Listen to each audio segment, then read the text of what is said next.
Robert Kiyosaki, why rich don't work for money? Let's find out. Welcome to the entrepreneur game. The wealthy do not labor for a living. They are not compensated for the effort or the hard work that they perform. Maybe you know someone who works hard and earns a lot. No matter how much they earn, it will all come to an end. And they don't make much for their size. The best case scenario for working for money is earning a substantial income. This does not make individuals wealthy. Many athletes and entertainers now work, and most of them go bankrupt after their playing days. They keep earning a lot of money, but they spend it on things that increase their taxes. These high earners are not wealthy. If you've been following my work, you know that I don't consider high-income earners affluent. You're wealthy if you earn over $1 million annually without working, and your mandatory expenses is not more than 50% of that.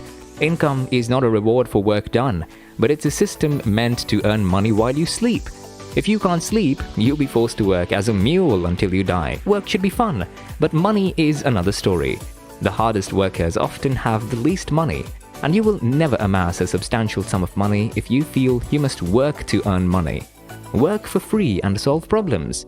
I'm often reminded of Robert Kiyosaki's story in Rich Dad Poor Dad. When young Robert sought to learn about money and approached his closest friend's father, the man advised him to labor for free. The father of his best friend was an entrepreneur. The gentleman recognized the distinction between an employee and an entrepreneur. "The moment I begin to pay you, you begin thinking like an employee," he said to young Robert. As a result, Robert volunteered to work for free in order to gain knowledge about money. However, he then inquired of his best friend's father, "How am I to earn if I labor for free?" The man then responded with a lovely response. That is the thing you figure out. The wealthy mindset is an entrepreneurial approach that solves problems. Working for free already places you in a bind. It compels you to consider, yes, you must earn money, but not as a reward for your efforts. How am I going to accomplish this? Money is amassed, not earned. Top bankers and hedge fund managers make small salaries. The Bank of England governor is the world's highest paid central banker. That's almost $1.14 million annually. Others earn substantially less. His American counterpart gets around $203,000 per year. It's worth nothing that there are properties worth millions of dollars. This shows that rewarding efforts, even clever labor, does not lead to prosperity. The rich own businesses. Money works for wealthy people. The wealthy play the money game. Wealthy folks work for free. So what do? Paycheck dependency causes poverty. The difficulty with a paycheck is that it clouds your judgment.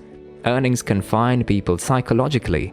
That's why they need a paradigm shift to move up the income scale. Rich people think of methods to get richer. They plan to build a money-generating fountain. But the poor and middle class merely want to address their immediate needs. They have no interest in tomorrow. Money is a mindset. People conditioned to the paycheck see no incentive to establish a business or diversify their income sources. The salary is a comfort until it stops coming. However, the concept of retirement plans instills in people that belief that their paychecks will continue to arrive as long as they live. They never consider what they might do in the absence of a paycheck. The paycheck is a psychological constraint. It's a factor that prevents people from accomplishing their potential. Unless their backs are against the wall, the majority of individuals do not think. Contrary to popular belief, do not exchange your future millions for today's pennies. One of the fundamental distinctions between the wealthy and the others is that the wealthy play the long game. The majority of individuals only think in the short term. Many people exist on a month-to-month basis. If you want to win the long game, you must be prepared to deal with short-term setbacks. The losses entail foregoing the immediate gain in exchange for a decade's worth of rewards. Certain deals and transactions necessitate immediate rewards. However, if that is all a person does, it is nearly impossible to become wealthy. Numerous millions and billions are constructed. They are developed over a period of years and in some cases, decades. Always consider the value of the endeavors in which you're engaged. What would it be worth in 10 years? Trust me, 10 years may fly by. The only thing that will put you ahead in 10 years is the actions you take today. Allow yourself at least a decade to increase your fortune.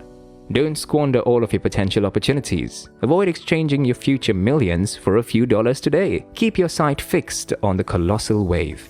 When you're solely focused on the paycheck, an alarming thing occurs. Significant financial transactions will occur around you without your knowledge. Your focus would be entirely on that paycheck. When your paycheck is withdrawn and you're left to fend for yourself in the wild business world, you'll be amazed at what you see that you've never seen before. Unless your eyes are fixed on the crest of the wave, you will miss the openings.